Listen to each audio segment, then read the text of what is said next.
crank her up. Time for new tires at Sam's Club.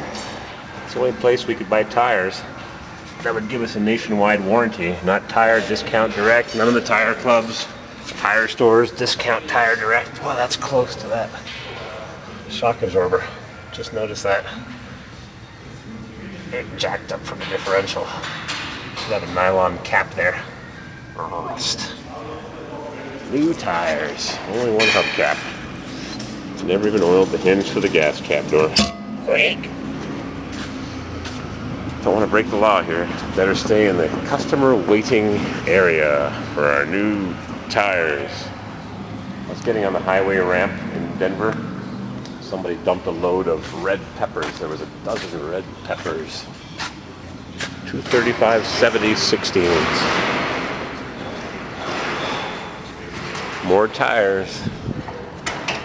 Tires must sell because they're always loading new ones. That is a big floor jack. Made in China. Yep, I've got one of those. Almost as big as that. I bought new 30 years ago. Made in Taiwan, I think it was. I still have it, but it's so rusted. Sitting in a damp barn. The big barn. Time for new tires. Crank them on. New tires for the van. Road trip. We're at Sam's Club. We're in Aurora, Colorado.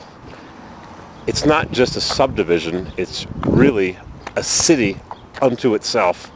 Middle of nowhere.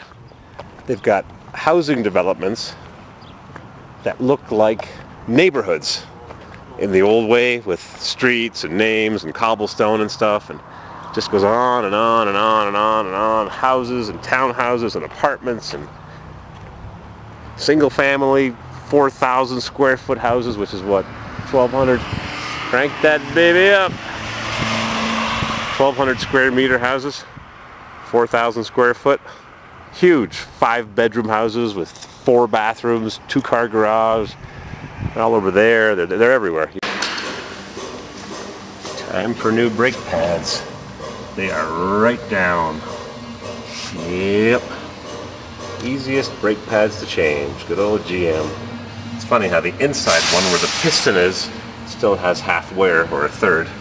But the outside one is right down. Junk. All greased though. Needs new bushings. Easy to change. All greased up. Grease. Grease. Shock mounts aren't loose. I checked. They get loose. Shocks are good. The mounts are worn. Well, fix her up. Tire installer. Overpriced balancer. I use a bubble balancer. Works perfectly. Crank those tires up.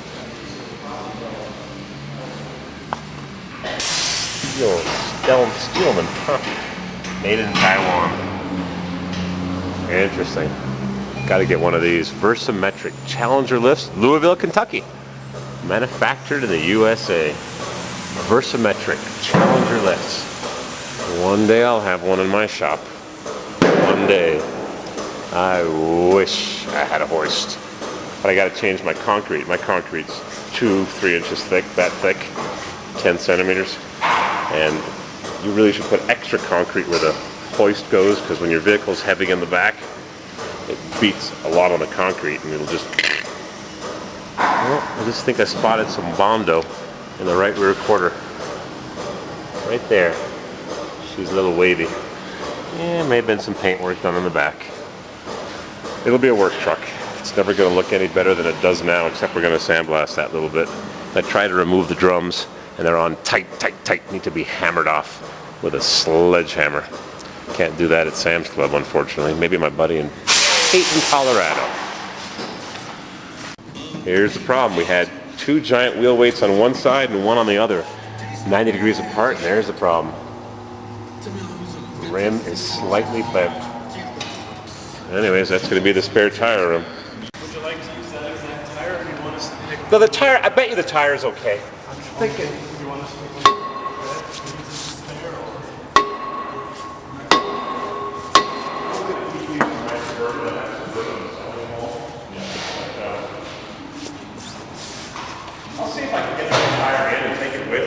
Why put a tire on the hole? Haven't done this yet. Block the cameras. Block the cameras. Got the camera. Yeah. Block the Sam's Club camera. That's how you do it. It just shakes everything inside and releases.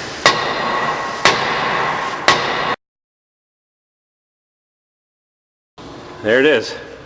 Luckily we had where'd I put that BFH? Oh, right there. BFH. You knew what that was, didn't you? Yeah. Got a little ridge there. Boy, we've been hammering on this for 10 minutes, but brake shoes look good.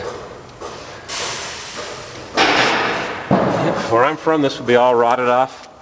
Is it because like due to like humidity or something? No, the road salt. They put road salt. Okay. They put road salt to de-ice the roads in the winter, so it's safer to drive. And they just put tons and tons. My friend calls it an ice salt storm. So if you don't wash it off every once in a while, especially in the thinner wells. You can't get to it all. You could literally spend 2 hours washing the vehicle on a warm day in the winter, and you come back the next day and there's salt dripping out of all the seams. I flushed that. I flushed it. It was totally flushed. Can't get to it. You put your hose in here, the mud comes out with salt in it. So I do a thing called fluid film, which you don't need. No fluid film. We're going to spray the threads. Supposed to put the wheels on dry, but I'm spraying a bit of lubricant to clean the threads. And the fellow here was saying he puts anti-seize on. Don't think you're supposed to lube the threads. Not the best idea. But this keeps them clean. Clean threads so you don't round off the threads. This is real thin oil. WD-40, I suppose. Not really sure why I bought it, but whatever. I'll spray the hinges and things later. Turning this place into a mechanic shop. All my junk. Tie downs for the motorcycle. I'm going to bolt these to the floor. All kinds of goodies. Whoop. I even got some plates that I shipped underneath. Bolt. Alligator dog. 100 foot-pounds. I wonder how much that is and how tight it feels to the hand. I just do it with my lug wrench if I don't have one, a swing bar like that. It's just, we have to do it like this because of liability issues. I gets agree. it to exactly what we need it to be. I agree. I just never did it. Honda runs forever. Shane! I bought one of those for $200.